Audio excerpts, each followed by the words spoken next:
እኔ ልንገራችሁ የአማራ ሰዎች አማራ የሆናችሁ ሌላው ይሄ ብሔር ብሔረሰብ ተወው።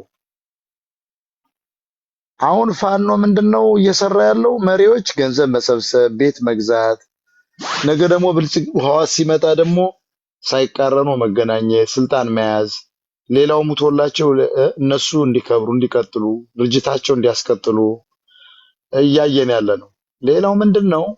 አሁን ሚስጥርም ነግራችሁ ለአማራዎች አብይ አህመድ ባህር ዳር መጥቶ ሳይተኮስበት ሄደ፣ ሳይደነግጥ ሄደ ማለት ሳይመታ ተመለሰ ማለት የፋኖ መሪዎች የመንግስት አካል ናቸው ነው።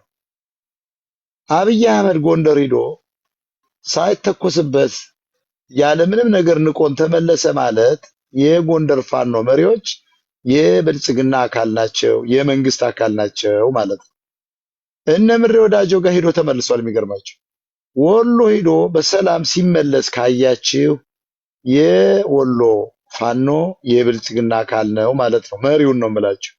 ሸዋ መጥቶ ሰብል ሲጎበኙ ነበር። ያ ማለት እነ መከታው የመንግስት የመከላከያ ምናምን አባል ናቸው ማለት ነው። ጅላ አማራ ዱቄታም በፎቶ እየወጡ የሚያጭበረብሩን ማባረር አለብን ነው። የሱ ውሸት ነው የምናገረው። ነገ የምታየው ነው። ነገ ታዩታላችሁ።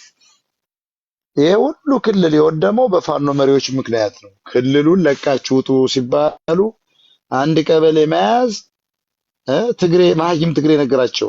አንድ ቀበሌ መያዝ 4 ኪሎን መያዝ ነው የሚል ንግግር ከዘመነ ጀምሮ ሲናገሩ ሰምተናል። ይሄ የሚያሳየው እነዘመን እነዚህ ሁሉ የመንግስት አካል ናቸው። እመኔ ከዚህ በኋላ መቃወም ልቀጥል ነው። በፍጹም የፋኖ መሪን ማመን የለብንም። አየው ጠቅላይ ሚኒስትር መግዳለ አይልሃል ቀላል መሰለው ይላል። አየህ አይደል? ተመልከት። አያችሁ ካድሬ ነው ይሄ እንዳሰሙት። በቃ የአማራ ህዝብ ተስፋን መቁረጥ አለበት። ተራው ፋኖ ራሱ ማዋቅ አለበት፣ ሊነገረው ይገባል። የአንተ መሪዎች ነን ብለው የተጎለቱ ሰዎች ገንዘብ ሰብሳቢ ቪላ ቤት ገዝተው ቁጭ አሉ። ነገ ደግሞ ታርቀው ለመግባት ኦሮሞን የማያስቀይሙ ትግሬ ሲመጣ ቁጭ ብሎ የሚጠብቁ ለጊዜው ደግሞ ትግሬ አይነካቸውም። ባይዘው ትግሬ ደግሞ ብልጥ አይደል? አይነካቸውም። የተወሰነ ያረጋገዋል። ዲያስፖራ አሁን ይውላችሁ ህዋት ይመጣል ብያቸዋለሁ። ህዋት ተመልሶ ስለሚመጣ አሁን ምን እንደሚሆን ልንገራችሁ። ዝም ብዬ ልተንብይላችሁ። ጠቅላላ ሚዲያው ሁሉ ይገባል ወደ ሀገር ቤት። ልክና አበበለው ገብተው እንደነበር ይገባል። እናንተ እንደው ሳናውቅ እንደው ህዝቡ ሁሉ ጠልተን እንደው ሳናውቃችሁ እንደው ብልጽግና አሳስቶን እያለ ከአበበ በለው ጀምሮ ይገባል። ልንገራችሁ ሚስጥሩ። ትግሬ ደግሞ በጣም ምስጥ ስለሆነ አይነካቸውም። ለተወሰነ አመት ጸጥ ይላቸዋል። ፋኖ የሚባሉትን መሪዎች ብለው እነዚያውን ስልጣን ትንሽ ሰጥና ጸጥ ይላቸዋል። ትግሬ ግን ቂሙን አይረሳም። እንኳን ቲፒኤልኤፍ ቢተዋቸው ራሱ ተራው ትግሬ ባናቱ ይዘቀዝቀዋል። ታያላችሁ። ይሄ እኔ ላልኖር በህይወት እችላለሁ፣ ልኖር እችላለሁ። ይሄ ንግግር ለሚሊዮን አመት ሊቀመጥ ይችላል። ዝም ብላችሁ አዳምጡ። እኔ ዛሬ እየነገርኳችሁ ያለው ሀቅ ነው። ይሄ እኮ ጎበዝ የ4 አመት ልጅ እኮ ማለት አይደለም። ገብቷቸዋል። ይሄ እኮ የ4 አመት ህፃን አላችሁ። ገብቷቸዋል። ሚሊዮን አመት ዓለም ከቆየ ለሚሊዮን አመት በዩቲዩብ ላይ ይቀመጣል። ማንም ያወርደው፣ ሴቭ ይደረጋል። የድሮ ሙዚቃዎች አላያችሁ?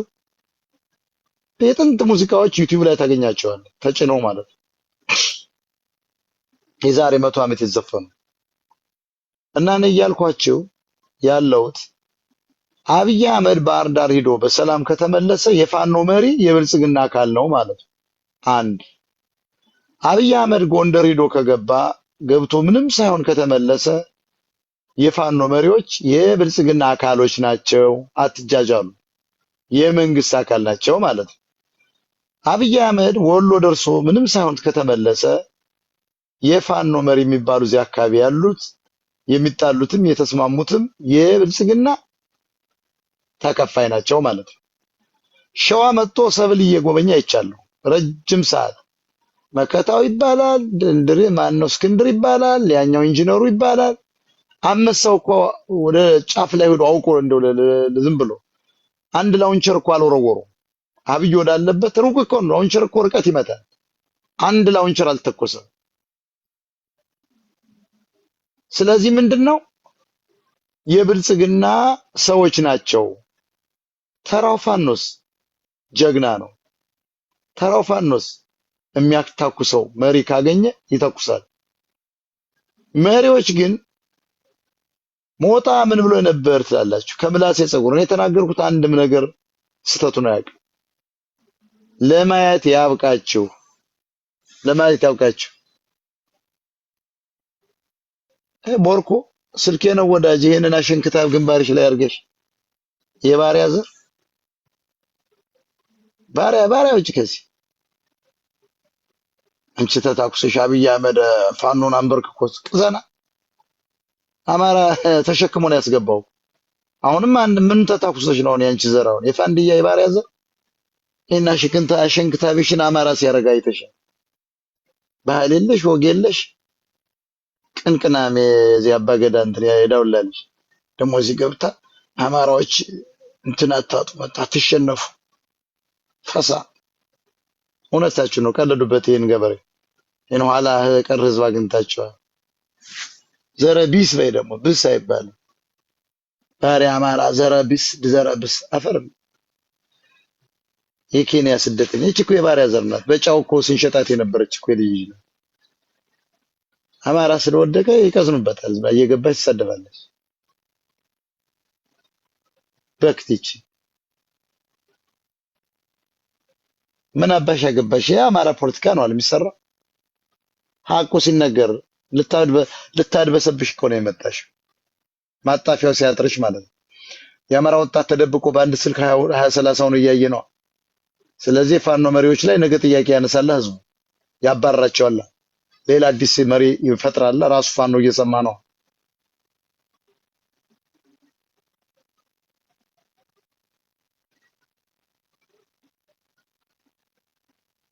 ችማይ ሚውት አድርጌሻለሁ።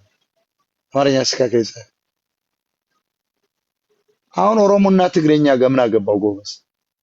እስኪ እናንተ ልጠይቃችሁ። ኦሮሞና ትግሬ ምን አገባው? እኛ አማራ ትግል ነው የምናደርገው፣ ስለ አማራ ጉዳይ የምንወያየው። ኦሮሞ መጥቶ ከተሳደበ ትግሬ ምን አገባው ነው? ምክንያቱስ የኔ ትክክል ስለሆነ ነው። ስለዚህ መላው የአማራ ህዝብ ማወቅ ያለባችሁ ጠቅላይ ሚኒስትሩ የሚባለው ተራ 7ኛ ክፍል ሽፍታ፣ የአቡጊዳ ሽፍታ ወረቀት ገዝቶ ዶክተር ነኝ እያለ የሚያታልለው ደንቆሮ ኦሮሞ፣ ይሄ ደንቆሮ የአማራ ክልልን እየዞረ እየጎበኘ በብስክሌት ከዞረ መኪና እየነዳ ማንም ካልተኮሰበት የአማራ ፋኖ መሪዎች ምንድናቸው? የመንግስት አካል ናቸው። በቃ 4 ነጥብ። እንዳትሸወዱ። የአማራ ህዝብ መሸወድ የለበት። ደንቆሮ አስጨናቂው ደንቆሮ ኦሮሞ እኮ ነው። ታዲያ ደንቆሮ እኮ ነው። ታዲያ አሜሪካኖች የሰጡትን ምክር ሰምቶ የደንቆሮ ኦሮሞ ባይሆን በኤርትራ ላይ ጦርነት ይከፍታል? ደደብ እኮ ስለሆነ ነው። የኦሮሞ መሪዎች እኮ ደደቦች ስለሆናቸው ከመናኛ ሲቪሎችም ከመናኛ ዝም ብሎ ከተራ ማራገቢያ ዟሪ የመጣችሁ ስለሆናችሁ የቲፒኤልኤፍን ፍርፋሪ ሲበሉ ያደጉ ናቸው። ጠቅላላውን የኦሮሞ መሪዎች የሚባሉ አይታችኋቸው የትግሬን ድስ ሲጠርግ ነበር። እየተላላከ አሁን አብይ አህመድ ተላላኪ ነው። እንዲህ አይነት ደንቆሮ ኦሮሞ ነው የሚመራው ሀገሪቱ። ይሄ ደንቆሮ ደግሞ አሁን አሜሪካ እነ ትራምፕ ተኩሳሉት። አሜሪካ 2 ጠላት ባንዴ ማጥፋት ፈልገዋል። 2 ነገር ባንዴ መስራት ፈለጉ። አንዱ አሰብን ሙሉ በሙሉ እንዲይዝላቸው በአሜሪካ እጅ እንዲገባ ነው። ሁለተኛው ኤርትራ መሪው እንዲመታላቸው ነው የተጠቀሙት። አሁን ከሱ ጋር ያጋጥሙትና ዞሮ ዞሮ ከኤርትራ ጋር ያጋጥሙና ተግባብተናል። የኤርትራ ጋር በአቋም ይለያያሉ። ባይዘው ከሰውየው ጋር አሜሪካ አይስማማም። ግን ኢፒኤልኤፍ ሻቢያ እንዲጠፋ ግን አይፈልጉም። ሻቢያ ከጠፋ አማራ ይነሳላ። ስለዚህ ምንድነው የተፈለገው? ኤርትራ ጋር ሂደህ ግጠም አሉት። ምንም እንደ ለውጥ እንደማይመጣ እኮ ይታወቃል። እዚያ ሄዶ ይሄ ግሪሳ ይሄ ፈሳም ኦሮሞ ተንጋግቶ እዚያ ጋር ሲሄድ ምን ሊያደርጉ እንዳሰቡ ልንገራቸው። ህወሓት ወደ 4 ኪሎ ዘለው እንዲገባ ማለት ነው። የፋኖ ትግል ተረት ተረት ነው፣ የሞተ ነው። ምንም የትም እንደማይደርስ ታውቋል። ያውቁታል። እንዴ አሜሪካ እኮ ስለላ ድርጅት ሲአይኤ የሚባል ስለላ ድርጅት አለው ኢትዮጵያ ውስጥ። ያውቀዋል። ፋኖን እንደበተኑት ያውቃሉ። አያችሁ፣ ፋኖ እንደተበተነ ስለሚታወቅ የፋኖ መሪዎችም የብልጽግና አካል ስለሆኑ የመንግስት አካል ስለሆኑ አሁን ምንድነው የታሰበው? ይሄን ደንቆሮ አብይ አህመድ የሚባለው ሂደህ ተኩስ አሉት ወደ አስመራ። አሁን መሳሪያ እያጓዘ ነው። አማራ ክልል ላይ ለምን ታየ ዛሬ? ባህር ዳር ላይ ብስክሌት ለምን እንደሚነዳ ታውቃለህ? አንደኛ ፋኖ እንደበተነ አውቆታል። የውሸት አሁን ጎጃም 70 ሺህ ያለ ውሸት ነው። 7000ም የለው ማወቅ አለባቸው። 70 ሺህ ፋኖ ማለት እኮ የአገሪቱ ጦር ማለት ነው። ምንስ ያበለዋል? እስኪ አሁን ይሄን ደደብ ጎጃሜን ጠይቀው። ማት ደደብ ጎጃሜ ያለ እዚያው ደጋፊ አንድ ደደብ ጎጃሜ አሁን ልጠይቅህ። አማራ አይደለም መቼም። አማራ ብትሆን እንደኔ ታስብ ነበር። ይሄን ደንቆሮ ጎጃሜ አሁን ጠይቀው። ለደንቆሮ ጎጃሜ እነዘመነ ካሴ 70 ሺህ ፋኖ ካላቸው ታዲያ ለምን ወደ አዲስ አበባ ሊሄዱ? ጥያቄ ነው የምጠይቅህ። ለማይገባው ደንቆሮ ጎጃሜ ወይ ደግሞ አውቆ ለሚያላግጠው ጎጃሜም ጠይቀው። መቼም አማራ አይደላችሁም። ጎጃሜ ነኝ ብሎ ለሚያምነው ማለት ነው። እና የውሸት ትግል ለሚደግፈው እንግለጽ፣ በደንብ መቃወም አለብን። ከዚህ በኋላ የአማራ ህዝብ ይዘውት እየወደቁ ነው። እነዚህ ፋኖ መሪዎች የሚባሉ ጠቅላላ የአራቱን ክፍለ ሀገር የመንግስት አካል መሆናቸውን ደርሼበታለሁ። ንጽጽር ቴንኪው መረጃ ትነቃው። አንተ ጀግና ነህ። ይሄ ተሳዳቢውን ቶ አንደኛ በክት ነው፣ መሀይም ነው፣ ዝም ብሎ የባሪያ ነው። አንዳርጋቸው ጽጌ እንዳለው የገረድ ብሔር ነው። አማራ ማለት የገረድ ብሔር እኮ ነው። እያየ ነው። የገረድ ብሔር ስለሆነ 100% ሹር ነው። ገረድ ባይሆንማ ኦሮሞን ምራኝ ብሎ አይሰጥ። ገረድ ባይሆን ይሄንን በፎቶ የሚያታልልን የፋኖ መሪ ገንዘብ አይረዳም፣ አያታለውም ነበር። ገረድ ብሔር ባይሆን ኖሮ በሃይማኖት ተደብቆ አያፈነድም ነበር። ገረድ ባይሆን ኖሮ ባህሉ አስሮት አይሞትም ነበር። የገረድ ብሔር ባይሆን ሁሉ ይግዛኝ እያለ በባዶ እግሩ አይሄድም ነበር፣ በባዶ እንደ ውሻ። ይሄ ገረድና የገረድ አሳሰብ ተሸካሚ አማራ ነው። ይሄ ደግሞ ከ9 አንዱ መገደል አለበት። ገብታችኋል? 60 ሚሊዮን አማራ ካለ 49 50 ነው መሞት ያለበት። አይጠቅምማ። ህዋቶች እንደዚያው ነው የመጡት። ትግሬ እኮ ቁጥሩ ትንሽ የሆነ ገለውት እኮ። ዛሬ ግን ጥቁሩ ትንሽ ነው፣ እስከ ወደ 4 ኪሎ ለመምጣት እየተኮሰ ነው። 70 ሚሊዮን አማራ ግን ግብስብስ ነው። መሐመድ ባሸከመው እምነት ተጠቅልሏል። ግብጽ ባሸከመው እምነት ደግሞ ኦርቶዶክስ እዚያ ውስጥ ተጠቅልሎ ቁጭ ብሎላል። ጾም ላይ ነኝ እያለ መሀይም ደደብ ገረድ ነው። ይህን ገረድ ብሔር ማጥፋት ካልተቻለ ደግሞ የነቃው አይቀጥልም። ያልነቃው መሞት አለበት፣ መገደል አለበት። አሁን አማራ እየረገፈ ነው ትላላችሁ። እንደ ዝንብ ነው መርገፍ ያለበት። በቃ ፖለቲከኛ ከሆንክ መርገፍ አለበት፣ በረሃብም በጦርነት። ለምን መሰላችሁ? በደንብ ከረገፈ እስከ 15-20 ሚሊዮን ከሞተ ካጨዱት ይባንናል። የሆነ እንደ ሰመመን ይባንናል። እያለቀ መሆኑ ይረዳዋል። አያችሁ?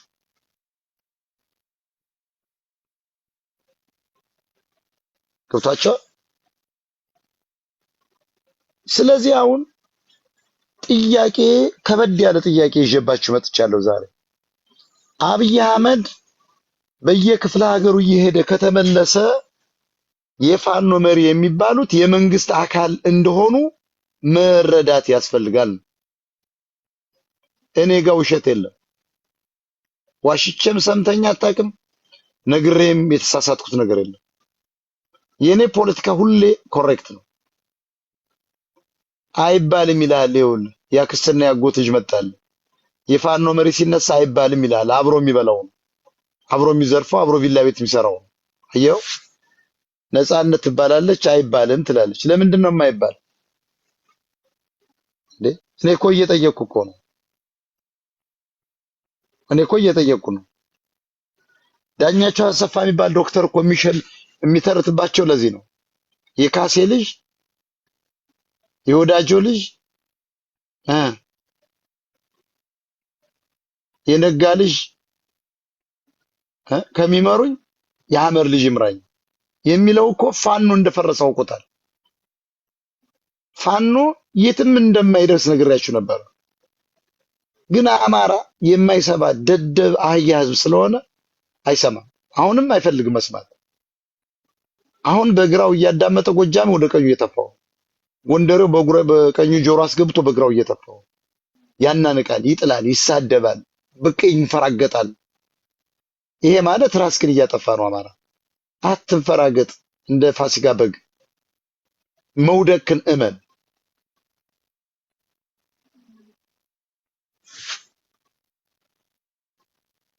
ታይምስ ቦስ ብሎክ ተደርጋል። እኔ ጋር እንደ አይነት አፍን ከፍተህ እዚህ ጋር አትቀመጥ። በብሎክ ነው የሚሸኝ። ስለዚህ እኔ በጣም ይገርመኛል። ሐሳብ ሲመጣ አማራው ደግፎ ነው መቆም ያለበት። ኦሮሞዎች፣ ትግሬዎች ግን እንደዚያ ነው የሚያደርጉ፣ ይደግፋሉ። የሚያውቅ ሰው፣ ፖለቲካ የገባው ሰው፣ ኮንስፓይሬሲ የገባው ሰው፣ የፖለቲካ ሽሩዶችን የተረዳ ሰው ሲመጣ ገንዘብ እያዋጡ ሚዲያ እያሰፉ ቀጥል ነው የሚሉ። አማራስ እሱ ያለው ባለመሆኑ ምክንያት ይኸው ይቃወማል።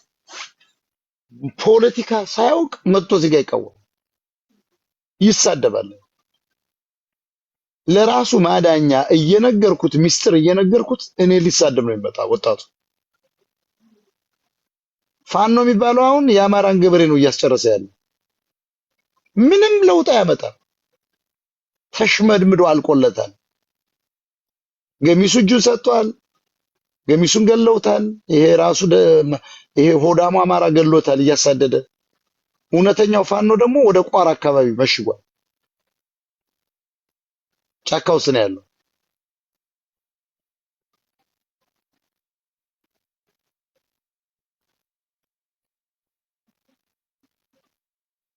ገብቷቸዋል የምነግራችሁ። እንግዲህ የዛሬ ዓመት ባህር ዳር ነበር። እስኪ እንግባባ። የፋኖ ትግል የአማራ ልጅ እውነተኛ የኔ ደጋፊውን ካዳምጥ ልንገር፣ ፋኖችን ብትሆኑ የአማራ ትግል የዛሬ ዓመት እስኪ እናስታውሳችሁ። የት ነበር? ባህር ዳር ከተማ ይዞ ነበር። ጎንደር ተይዞ ነበር። ላሊበላ ተይዞ ነበር። ደብረ ማርቆስ ተይዞ ነበር። ደጀን ተይዟል። አባይ ጠቅላላ ድልድዩ ተይዞ ነበር። ዝም ብዬ ላስታውሳችሁ። የዛሬ ዓመት እነ ዝናቡ በተዋጉበት ጊዜ በሙሉ ተይዟል። በኋላ ምን ብለው መጡ? መንግስት እንዴት አድርጎ ላካቸው እነ እስክንድርንና ሌሎችን ድርጅት ፈጠረና በሉ እዝ ብላችሁ አቋቁሙ አላቸው። የፋኖ መሪዎች ራሳቸውን የመንግስት ቅጥረኛ ስለሆነ የፋኖ መሪዎች ምን ብለው መጡ? እዝ እናቋቁም ብለው መጡ። ከዚያስ ዘመን አይመራኝም፣ ምሬ አይመራኝም፣ መከታው አይመራኝም፣ እስክንድር አይመራኝም የሚል አሰግድ አይመራኝም። አሰግድ ለምን መሰላችሁ? አሰግድ ለምን ገባ? እጁን ሰጠ። መሳፍንት እዚያ ተቃወሙ። መሳፍንት ባይዘው አንድ መረጃ ልንገራችሁ። መሳፍንት ካረጁ አይበጁ ብየዋለሁ። መሳፍንት የመንግስት አካል ነው። ባይዘው የመታወቅ አለበት። መከታው ራሱ መከላከያ ጋር እንደሚሰራ አውቃለሁ፣ ግን ይሄን ማቆም አለበት ነው። ትናንትና ከትናንት ወዲያ የምደግፈው ይሄንን ሐሳቡን ይሄንን አንስቼ ነው ደግፉትም። ከመከላከያ ጋር በደህንነት ተቋም ውስጥ የተመለመለ ሰው እንደሆነ ነው ይቋቃል፣ ግን ይውጣ ነው። መከታውን ከዚያ አስወጥተን የሸዋ ፋኖ እውነተኛ ታጋይ ሆኖ ካልወጣ የምልክ ቤተ መንግስት መያዝ አይቻልም። የእንደዘመነ ካሴ አለ የተባለው ፋኖ የለም እንጂ ካለም፣ የነምሬ ወዳጆ አለ የሚባለው የለም እንጂ ካለም፣ የጎንደር ፋኖ አለ የሚባለው የለም እንጂ ካለም 800 እና 500 700 ኪሎ ሜትር ሮጦ 4 ኪሎ ሊገባ አይችልም ነው። መግባት የሚችለው 25 ኪሎ ሜትር ላይ ያለው የሸዋ ፋኖ ነው። ያም ደግሞ መከታው ሁሉ ያለበት ነው። ስለዚህ መከታውን ከደህንነት መስሪያ ቤት ምልምልነቱ ወጥቶ አማራ ሆኖ ምናልባት ቢታገል ነው እንጂ መከታው ከደህንነት መስሪያ ቤት ምልምጭ ውልጭ ይወጣል ብዬ አይደለም፣ ግን አማራ እንዲያውቅ ነው። መከታው አሁን በደህንነት መስሪያ ቤት ውስጥ የተመለመለ ነው። መከላከያ ጋር ነው የሚሰራው። ይሄን ግን እንዲያቆም ጠይቀዋለሁ። መከታው የምትባል ሰው የሚጠቅምህ አማራ ነው። ነገ ህዋቶች ይመጣሉ። ገብተህ መከላከያ አንድ ጀነራል ልትሆን ትችላለህ፣ ግን በኋላ ትገደላለህ። ትግሬ ቂሙን አይረሳም። ገብቷቸዋል። ስለዚህ መከታው ከእስክንድር አደረጃጀት፣ ከብልጽግና አደረጃጀት፣ ከደህንነት መስሪያ ቤቱ ምልምልነት ውጣ እያልኩ ነው። ነገ ታሪክ ይጠይቃል። አማራ በታምር ሊያሸንፍ ቢችል ህዝባዊ አመፅ ቢነሳ ባንዳ ናችሁ ተብሎ ትረሸናላችሁ፣ አትጠራጠሩ። ስለዚህ እንደ እውነቱ ከሆነ መከታውን በማግለል ዘመነ ሌሎችን በማግለል ፋኖን ልናጠናክረው አንችልም ነው። ግን እነዚህ ሰዎች ማን ምን እንደሆኑ መገለጽ አለበት ነው። በሙሉ እከሌ እከሌ ሳላችሁ ዛሬ የምነግራችሁ የፋኖ መሪዎች የመንግስት አካል እንደሆኑ ማወቅ አለባችሁ። በቃ አይ በዚህ አንግባባም ውሸት ነው ሞታ ካላችሁ አብረን የምናየው ነው። አብረን የምናየው የሚሆነው ምንድነው? አማራ አልቆለት ህዋት ተመልሶ መጥቶ እንደ ድሮ እየረፈረፈው ቂጡን እየወጋ ይሄንን ገረድ አማራ ሙልጭ አድርጎ ሲያጠፋው ያን ጊዜ አብረን እናየዋለን። የአሜሪካ ነገር ነው የምኖረው። ማንም ምን ያደርገኝ አይችልም። ልጆች እዚህ ትልቅ ዩኒቨርሲቲ ነው የሚማሩት። ለአበበ በለው አዲስ መኪና ገዝተህ ስትሰጥ ለእኔ ለአማራው ለቅማንቱ ለአማራው ለታጋይ ግን 20 ዓመት ለታገልኩት ግን ምንም ያረክልኝ የለም። እኔ ግን እውነትን ነው የምነግርህ። እንቅልፌን ትቼ 500 ሰው ቢሰማ ሌላ 5000 ሰው ይደርሳል ወሬው ፋኖ መሪዎች ጋር ይደርሳል በሚል ነው የገባው። በቀን እናንተ በቀን ነው እናንተ። ስለዚህ ጅላቱን አማራ ሁልጊዜ የምነግራችሁ ሐቅና እውነት ነው። እኔ ለምን እንደምትቃወሙ አይገባኝም። ሰው የራሱን ትግል ይቃወማል። እኔ እየነገርኳችሁ ነው።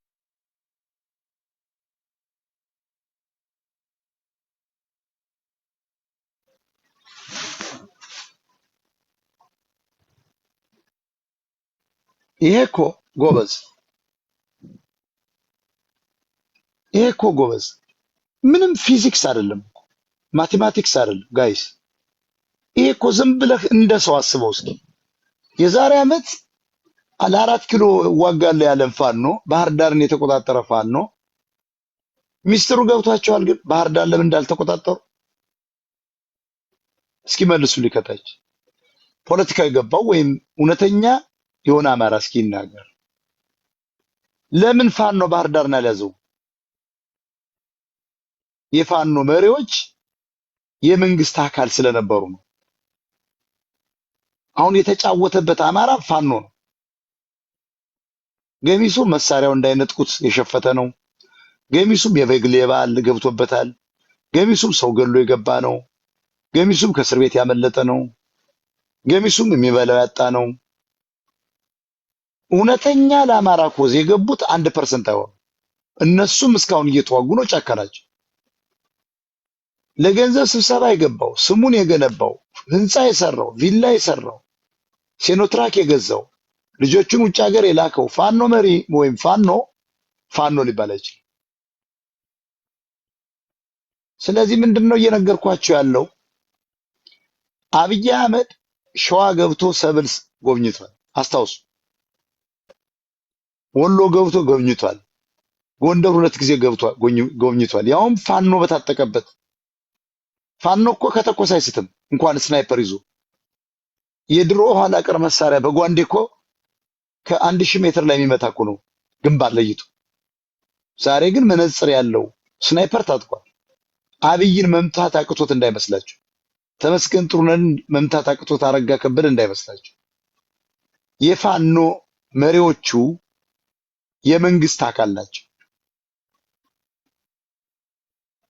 ይሄንን የማያምን ሰው ሊኖር ይችላል።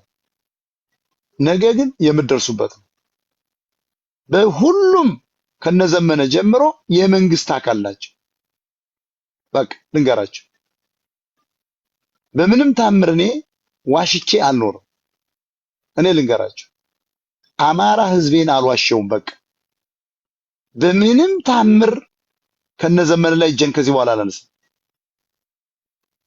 ትግሉን ሽጠውታል ነው በቃ ባጭሩ። የፋኖ ትግል ያልተሳካበት ምክንያት መሪዎቹ የመንግስት አካል ስለሆኑ አታላዮች ናቸው። በመግለጫ ብቻ ልክ እንደ አብን ጊዜ ህዝቡን የሚያታሉ ናቸው። ራበው አማራው። አሁን የሚገርማቸው እህል አዋጣ እየተባለ እንጀራ አዋጣ እየተባለ ሲገለን የከረመንን ኦሮሞ እያበሉ ይልኩታል። ተመልከቱ፣ እግዚአብሔር ያሳያቸው። ተራውን የገበሬ ሊቀመንበር ግን በጥይት ይገሉታል። ይሄ ውሸት ነው? በአይናችን እኮ የምናየው። ገበሬውን ያስቆሙና ዶሮና እንቁላል ሽጦ ሲመጣ ቀረጥ ግብር አምጣ ይላሉ። ፋኖ የውሸት ፋኖ ሁሉ ተቋቁሟል። እውነተኛው ፋኖ ውጭ ደግሞ ሌላ መንግስት ያቋቋመዋል። በጠቅላላ አናርኪዝም በክልል ውስጥ ተፈጥሮ ያለችውን የዳስ ትምህርት ቤት አማራውን አፍርሰውበታል። በድሮን ኦሮሞዎች የኢኮኖሚ የበላይነት ይዘዋል። አሁን የደህየ ህዝብ ደግሞ